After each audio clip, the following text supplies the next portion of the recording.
اس کی آنکھوں کے سامنے دھندلے منظر نمایاں تھے۔ وہ کوئی خواب دیکھ رہی تھی۔ اس نے خواب میں دیکھا کہ ایک گارڈن ہے اور اس میں ایک جھولا ہے جس میں 2 بچے بیٹھے ہیں۔ وہ 5-6 سالہ لڑکی جھولا جھول رہی تھی۔ اس کے پیچھے کھڑا لڑکا اسے جھولے دے رہا تھا۔ تمہیں پتا ہے، مجھے تمہارے ہاتھوں سے جھولا لینا بہت اچھا لگتا ہے میری پیاری بیری۔ وہ لڑکی کھلکھلا کر ہنسی تھی۔ اور مجھے تمہیں مسکراتا دیکھ کر بہت اچھا لگتا ہے اسٹرا۔ ایک بات یاد رکھنا، ہم ہمیشہ ساتھ رہیں گے اسٹرا بیری۔ کوئی بھی ایک دوسرے سے الگ نہیں کر سکتا ہمیں۔ وہ بھی اسی مسکراہٹ کے ساتھ بولا تھا۔ اچھا، کب تک ساتھ رہو گے میرے؟ لڑکی نے کچھ سوچتے ہوئے سوال پوچھا۔ ہمیشہ، میں بڑا ہو کر بھی تمہاری حفاظت کروں گا، تمہارا پرسنل گارڈ بن جاؤں گا، لیکن کسی کو تمہارے قریب نہیں آنے دوں گا۔ میں تمہیں کبھی اکیلا نہیں چھوڑوں گا اینا۔ اب ان دونوں کی ہنسی سارے گاؤں میں ایک ساتھ گونج رہی تھی۔ پھر دیکھتے سارے منظر ہوا میں تحلیل ہو گئے اور وہ ایک جھٹکے سے اٹھ کر بیٹھی اور لمبے لمبے سانس لے کر خود کو قابو پایا۔ اس کا سارا چہرہ پسینے سے شرابور تھا۔ وہ لمبے لمبے سانس لے کر خود کو اس خواب کے اثر سے باہر نکالنا چاہتی تھی، مگر بری طرح ناکام۔ اسے سمجھ نہیں آیا کہ وہ خواب میں کس بچے کو دیکھتی ہے۔ پہلے وہ اسے اسٹرا کہتا ہے، پھر اس کا نام لیتا ہے۔ آخر کون ہے وہ 13 سالہ بچہ؟ کیوں اس کے خوابوں میں آتا ہے؟ پچھلے کچھ ہفتوں سے اسے عجیب خواب آنے لگے تھے، اور نہ پہلے تو ایسا کبھی نہیں ہوا تھا۔ وہ سارا دن خود کو مصروف رکھنے کے باوجود بھی خود کو اس خواب کے زہر سے نکال نہیں پاتی تھی۔ یہ شہر کے سب سے بڑے اور اونچے طبقے کا رہائشی بزرگ ایریا کا منظر تھا، جسے عام زبان میں ڈیفنس کہا جاتا ہے، جہاں بہت سارے امیر رئیساں رہتے تھے۔ یہ ڈیفنس میں سے ایک بنگلے کا منظر تھا، بہت خوبصورت 2 منزلہ وہ عمارت تھا۔ ایسا لگتا ہے اس کے انگ انگ سے خوبصورتی نمایاں ہو رہی تھی۔ اس بنگلے کی بالکنی میں بیٹھی وہ یوگا کر رہی تھی۔ بند آنکھیں تھی، کانوں میں ایئر فونز لگا رکھے تھے جن میں سے میوزک کی دھیمی دھیمی آواز آ رہی تھی۔ ٹریکنگ سوٹ پہنے وہ اپنے بالوں کو جوڑے میں کور کر رکھا تھا۔ اس کے گہرے کالے بال سارے جوڑے میں بندھے تھے۔ اسے آنکھیں کھولی تو اس کی آنکھیں واضح ہوئی، گہری بوری آنکھیں، سرخ و سفید رنگت۔ وہ 24 سالہ بہت خوبصورت لڑکی تھی۔ اب وہ میٹ سے اٹھ رہی تھی۔ اتنے میں گیٹ پر ہارن ہوئی اور گاڑی ایک ساتھ اندر داخل کیا۔ اس نے بالکنی سے نیچے جھانک کر دیکھا اور پھر اس کے چہرے پر ایک خوبصورت سی مسکراہٹ نمایاں ہوئی۔ وہ فوراً پاؤں میں جوتا ڈالتے نیچے کی جانب بھاگی تھی۔ اس کے پیچھے پیچھے اس کی کیٹ بھی بھاگ رہی تھی۔ وہ بہت خوبصورت سفید رنگ کی پرشین کیٹ تھی۔ جب تک وہ نیچے پہنچی تب تک گاڑیاں پورچ میں پارک ہو چکی تھی اور اس میں سے ایک امیر سوٹ بوٹ پہنے شخص باہر نکل رہا تھا۔ ڈیڈ، آپ آ گئے؟ وہ مسکراتی ہوئے آگے بڑھی اور ان کی سینے سے لگ گئی۔ وہ شخص بھی مسکرا اٹھا۔ بالکل میری جان، میں آ گیا۔ اور تم کیا کر رہی ہو؟ انہوں نے ایک نظر اسے ٹریک سوٹ پہ دیکھ کر پوچھا۔ کچھ نہیں، بس میں تو اپنی بات ادھوری چھوڑ کر مسکرا دی اور وہ بس نفل میں سر ہلا کر رہ گئی۔ کتنی بار کہا ہے یہ ڈائٹ وغیرہ نہ کیا کرو، دیکھو کتنی کمزور ہو رہی ہو۔ وہ ان کے ساتھ اندر کی جانب بڑھ رہی تھی جب وہ میٹھے میٹھے لہجے میں اسے ڈانٹ رہے تھے۔ اوہو ڈیڈ، آپ جانتے تو ہیں کہ میں اینا حمدانی ہوں، اس شہر کے سب سے بڑے بزنس مین ذاکر حمدانی کی اکلوتی بیٹی، تو بس اپنی ڈائٹ کا خیال رکھنا تو بہت ضروری ہے۔ وہ ان کے ساتھ ہی ڈائننگ ٹیبل پر بیٹھ گئی اور اب وہ دونوں ناشتہ شروع کر چکے تھے۔ وہ سب تو ٹھیک ہے بیٹا، لیکن اپنی صحت پر بھی کسی کا کمپرومائز مت کیا کرو۔ تم جانتی تو ہو کہ تم میری شہزادی ہو اور میں کسی کے لیے اتنا سب کچھ کر رہا ہوں، آخر تمہارے لیے نا یہ کمائی کر رہا ہوں۔ اگر تم اس طرح کھانے میں کوتاہی کرو گی تو پھر کیسے ٹھیک رہو گی؟ وہ اسے سمجھا رہے تھے۔ او ڈیڈ، کبھی کبھی آپ مجھے بالکل ایک ٹپیکل ماں ہی لگتے ہیں، وہ ناک بون چڑھا کر بولی اور اچانک ذاکر صاحب کی آنکھوں میں نمی چمکی تھی۔ وہ خاموش ہو کر رہ گئے، جیسے اینا کو اپنے لفظوں کا احساس ہوا تو اسے دکھ ہوا۔ وہ فوراً کرسی سے اٹھی اور ان کے پاس آ کر کھڑی ہو گئی۔ سوری ڈیڈ، میرا مقصد وہ نہیں تھا، بس میں مام کا ذکر کر کے آپ کو پریشان نہیں کرنا چاہتی تھی۔ ان کے گردن میں بازو مائل کرتی وہ لاڈ سے ان کے گلے لگ گئی تو ذاکر صاحب بھی مسکرا اٹھے۔ میں جانتا ہوں میرا بچہ، بس میں تمہاری ماں کی یاد آ جاتی ہے۔ وہ دکھی سا مسکرائے تو اینا کے چہرے پر بھی دکھی سی مسکراہٹ نمودار ہوئی۔ آپ فکر مت کرے، جس شخص نے بھی ہم سے ہمارے اپنے چھینے ہیں نا، ایک نہ ایک دن خدا ان سب کو ان کے کیے کا پھل دے گا۔ بلکہ میں تو دعا کرتی ہوں کہ خدا اس شخص کو ایسی موت مارے کہ وہ تڑپ تڑپ کر مرے. اس شخص سے میرے اپنے چھین لیے. خدا کرے وہ شخص اس طرح مرے کہ اسے کبھی قبر بھی نصیب نہ ہو. وہ ایک ہی پل میں اپنے دل کی ساری براس نکال دی جسے ظالم ملکہ بنی ہوئی تھی، اور ذاکر صاحب نے دھل کر اس کی جانب دیکھا. ان کی معصوم بیٹی اس طرح بددعائیں بھی دے سکتی تھی، انہیں اندازہ ہی نہیں تھا. بس بیٹا، بددعا نہیں دیتے. اینا نے حیرت سے اپنے باپ کی جانب دیکھا. انہوں نے ہمارے خاندان کے چار لوگ مار دیے، اور آپ کہتے ہیں کہ میں بددعا بھی نہ دوں؟ آپ کو کیا پتا مجھے اپنی ماں کی کتنی یاد آتی ہے. اچانک اس کی آنکھوں سے آنسو جھلک پڑے اور ذاکر صاحب رنجیدہ ہو گئے. وہ ناشتہ چھوڑ کر ہی ڈائننگ ٹیبل سے اٹھ گئے. اچھا بیٹا، ناشتہ تو پورا کر لو، ذاکر صاحب نے پیچھے سے آواز دی. وہ رکی مگر پلٹی نہیں. بس میری تو بھوکی مر گئی ہے، وہ رنجیدگی سے کہتے ہوئے اپنے کمرے کی جانب بھاگے، اور ذاکر صاحب سر پکڑ کے رہ گئے. نہ جانے کب وہ بھیانک ماضی ان کا اور ان کی بیٹی کو پیچھا چھوڑے گا. وہ اپنے کمرے میں بیٹھی ایک تصویر کو سینے سے لگائے سسک سسک کر رو رہی تھی. پلیز واپس آ جائے. کاش میں مر جاتی. اس طرح زندہ رہنا بہت مشکل ہے. اگلے دن کا آغاز ہو چکا تھا. وہ اس وقت اپنے آفس میں بیٹھے تھے جب عامر ان کے پاس آیا اور انہیں اطلاع دی. سر، بہزاد آ رہا ہے. اتنے میں وہ آفس میں داخل ہو رہا تھا. ریسیپشنسٹ نے ذاکر ملک کی پی اے کو کال کی، اور اجازت ملنے کے 10 منٹ بعد وہ ذاکر ہمدانی کے آفس میں بیٹھا تھا. سر، آپ نے مجھے بلایا تھا تو میں حاضر ہو گیا. وہ کافی ادب سے بات کر رہا تھا، اور اس کا یہی ادب ذاکر صاحب کو کافی متاثر کرتا تھا. تم نے اپنی وفاداری ثابت کر دیا. اب میرے پاس تمہارے لیے ایک نوکری ہے، لیکن اس نوکری میں تمہیں اپنی جان ہتھیلی پر رکھ کر ہر وقت رہنا ہوگا. بولو، کیا کر سکو گے یہ کام؟ انہوں نے جانچتی نظروں سے بہزاد کو دیکھا. بہزاد نے 1 منٹ بھی سوچنے کے لیے نہیں لگایا. سر، نوکری کی خاطر میں وفاداری ضرور کروں گا، اور اپنی جان دینے سے بھی گریز نہیں کروں گا. اس لڑکے کا کانفیڈنس لیول ذاکر صاحب کو بہت پسند آیا تھا. تو بھی ٹھیک ہے، تمہاری نوکری یہ ہے کہ تم میری بیٹی کے پرسنل گارڈ بن کر 24 گھنٹے اس کے ساتھ رہنا ہوگا تمہیں. دیکھو، میں اکثر میٹنگز کے سلسلے میں باہر چلا جاتا ہوں. میری اکلوتی بیٹی ہے، وہ پیچھے اکیلی ہوتی ہے. مجھے اس کی سیکیورٹی کو لے کر کافی ایشوز ہیں، اس لیے میں چاہتا ہوں کہ تم اس کے پرسنل گارڈ بن جاؤ. وہ کافی نکچڑی ہے، اکلوتی ہے نا، اسی لیے اس میں کچھ گوانٹ بھی ہے. تمہیں اسے اکیلے کیسے ہینڈل کرنا ہے تمہارا مسئلہ ہونا چاہیے. کیا تمہیں کوئی اعتراض ہے؟ کر سکو گے یہ نوکری؟ بہزاد کچھ پل سوچتا رہا. وہ اچھے سے جانتا تھا کہ امیر بگڑی ہوئی لڑکیاں کیسی ہوتی ہیں، اور میں نخرہ کس طرح کوٹ کوٹ کر بڑا ہوتا ہے. لیکن وہ سالوں سے ذاکر صاحب کا سب سے پر اعتماد گارڈ تھا. وہ ہر وہ کام کر سکتا تھا جو اسے ذاکر صاحب کہتے تھے. ٹھیک ہے سر، مجھے منظور ہے. کچھ منٹ بعد ہی وہ راضی ہو گیا تھا. ذاکر صاحب کے چہرے پر ایک مسکراہٹ نمودار ہوئی.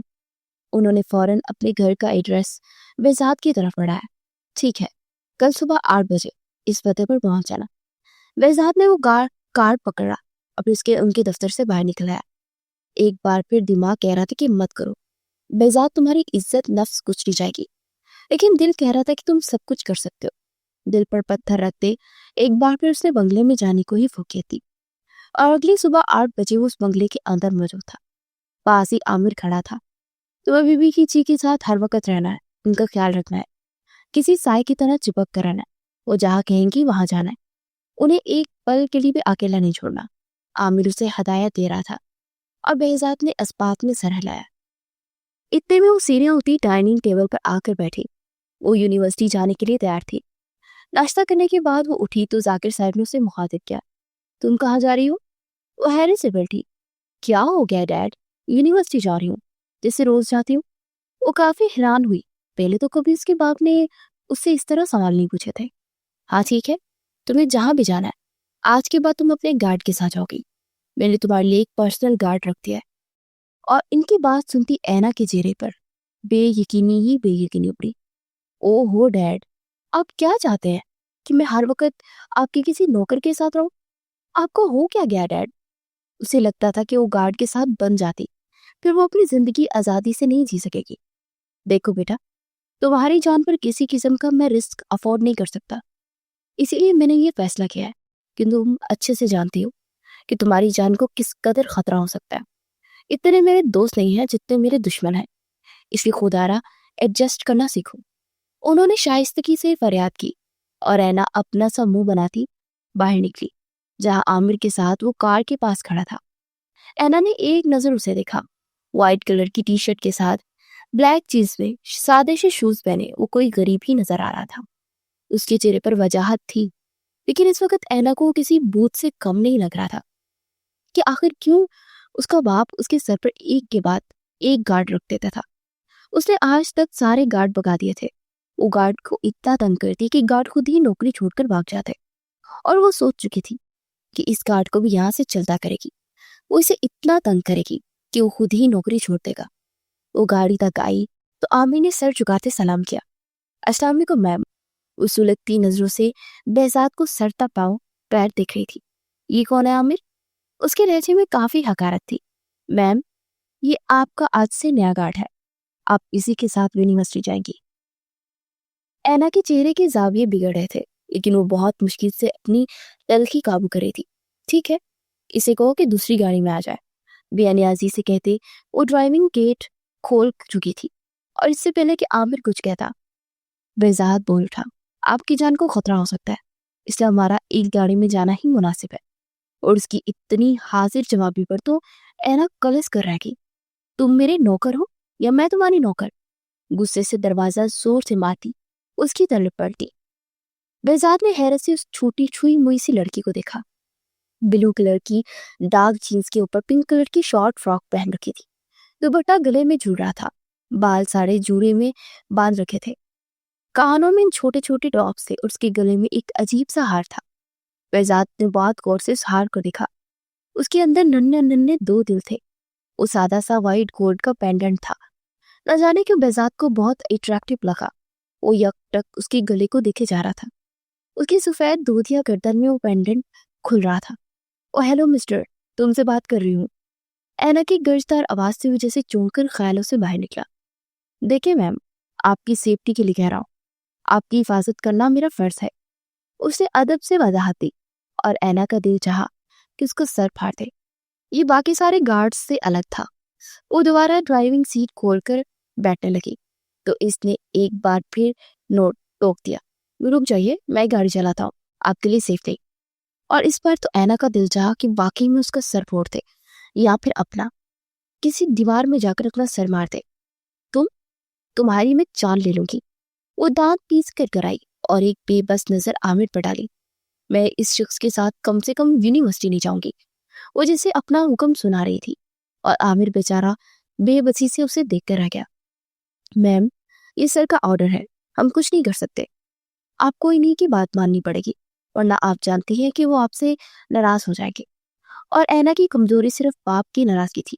وہ غصے سے ڈرائیونگ سیٹ چھوڑ چکی تھی اور آگے بڑھ کر ڈرائیونگ سیٹ سنبھال چکا تھا۔ وہ اینا خاموشی سے گاڑی کی دوسری جانب پلٹی اور جا کے سیٹ کا دروازہ کھول کر بیٹھ گئی۔ عامر حیران ہوا۔ میم، آگے بیٹھ جائے۔ اسے اچھا نہ لگا کہ وہ پیچھے بیٹھی ہوئی تھی۔ اینا جو اپنے موبائل میں بزی ہو چکی تھی، اسے چہرہ اٹھائے عامر کو دیکھا، پھر ایک نفرت بھری نظر بہزاد پر ڈالی۔ اور کام آن عامر، اس ڈرائیور کے ساتھ میں آگے بیٹھوں گی؟ تمہیں ایسا لگتا ہے کہ یہ ملازم ہے اور میں مالکن؟ کم از کم اس کے ساتھ بیٹھ کر جانا میری غیرت گوارا نہیں کرتی۔ اس کے لہجے میں اتنی حقارت تھی کہ ایک پل کے لیے بہزاد کا چہرہ ذلت کے احساس سے سرخ پڑا۔ اسے امید نہیں تھی کہ وہ اتنی بدتمیز اور اتنی مغرور ہوگی، لیکن اکثر امیر باپ کی بیٹیاں ایسی ہی مغرور ہوتی ہیں۔ وہ جانتا تھا، اور اس نوکری میں اسے عزت نفس کو مارنا پڑے گا۔ اسے لے کر وہ یونیورسٹی پہنچ چکا تھا۔ اسے گاڑی پارکنگ میں پارک کی اور اینا کسی شہزادی کی طرح گاڑی سے باہر نکل گئی۔ اس کے باہر نکلنے کے بعد بہزاد بھی باہر نکلا اور اس کے پیچھے پیچھے چلنے لگا۔ وہ ایک جھٹکے سے پیچھے مڑی اور بے یقینی سے اسے دیکھا۔ کہاں آ رہے ہو؟ سر تپیر غصے سے اسے وہ گھور رہی تھی۔ آپ کے ساتھ جاؤں گا، میں آپ کا پرسنل گارڈ ہوں، شاید آپ بھول رہی ہیں۔ وہ اس بار بھی عزت سے ہی جواب دے رہا تھا، اور اینا کا دل چاہا کہ ساری دنیا کو آگ لگا دے۔ کیا اب وہ اس کے ساتھ ہی چپکا رہے گا؟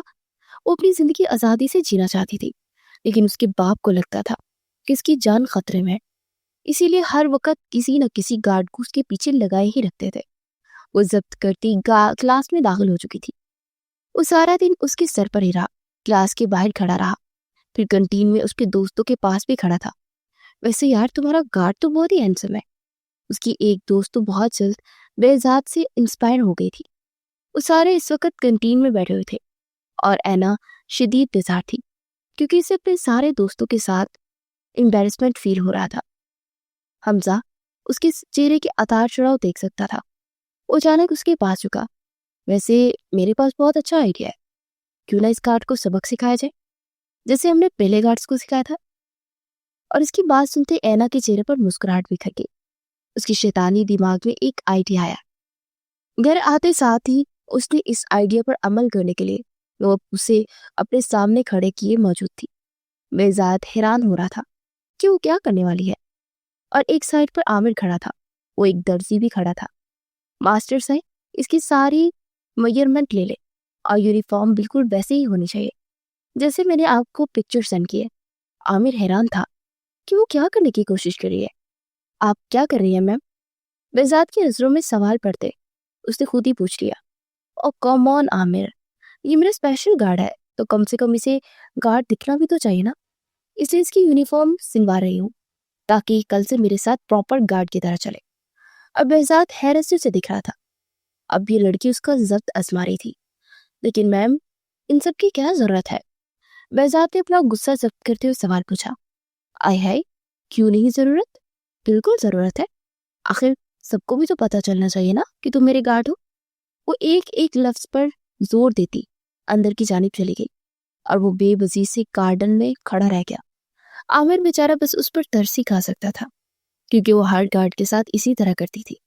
وہ کچھ نہ کچھ شرارتیں کرتی ہی رہتی تھی جس سے سارے گارڈ پریشان ہو کر خود ہی نوکری چھوڑ دیتے تھے. اگلے 2 دن بعد اس کے ساتھ اس یونیفارم میں چل رہا تھا. خاکی رنگ کی یونیفارم جس کے اوپر بہت بڑے الفاظ میں باڈی گارڈ لکھا تھا. وہ جہاں جہاں سے گزر رہا تھا اسٹوڈنٹ اس کا مذاق اڑا رہے تھے اور بہزاد کے برداشت کی حد ختم ہو رہی تھی. اب کہاں جا رہی ہے میم؟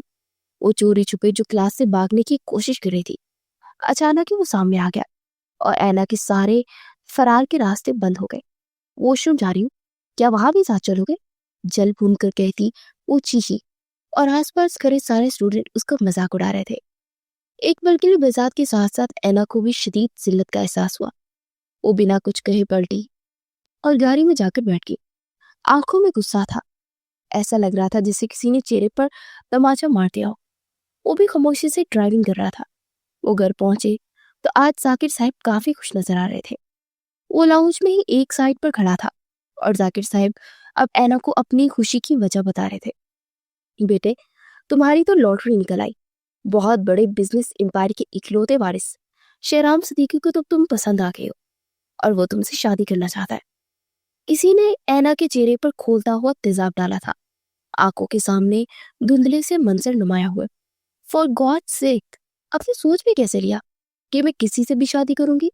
نہیں کرنی مجھے کوئی شادی. وہ غصے سے کہتی اپنے کمرے میں جا کر بند ہو گئی. بہزاد حیران ہوا. اس کا حیران ہونا بنتا بھی تھا. وہ سمجھ نہ سکا کہ وہ اتنی پریشان کیوں ہو گئی تھی.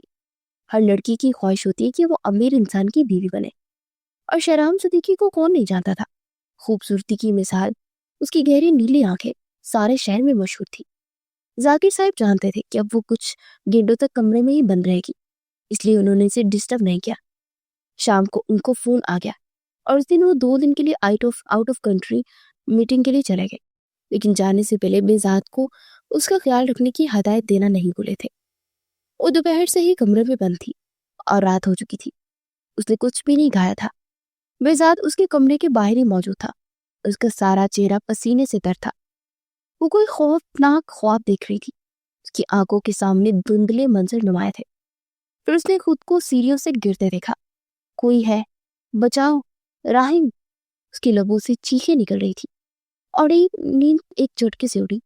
اس کی چیخوں کی آواز کمرے سے باہر تک گئی تو بہزاد بھاگتا ہوا اس تک آیا.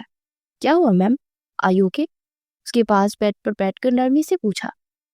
پلیز مجھے بچاؤ, وہ مجھے مار دے گا. وہ گھبرائی ہوئی بے ساختہ بہزاد کا ایک ہاتھ پکڑ چکی تھی. کون, کس کی بات کر رہی ہو؟ اس نے بے حد نرمی سے پوچھا. وہی جس نے میرے راہم کو مار دیا تھا, وہ مجھے بھی مار دے گا. اس نے سب کو مار دیا. وہ بہت گھبرائی ہوئی تھی اور بہزاد حیران ہو کر رہ گیا. وہ کس راہم کی بات کر رہی تھی؟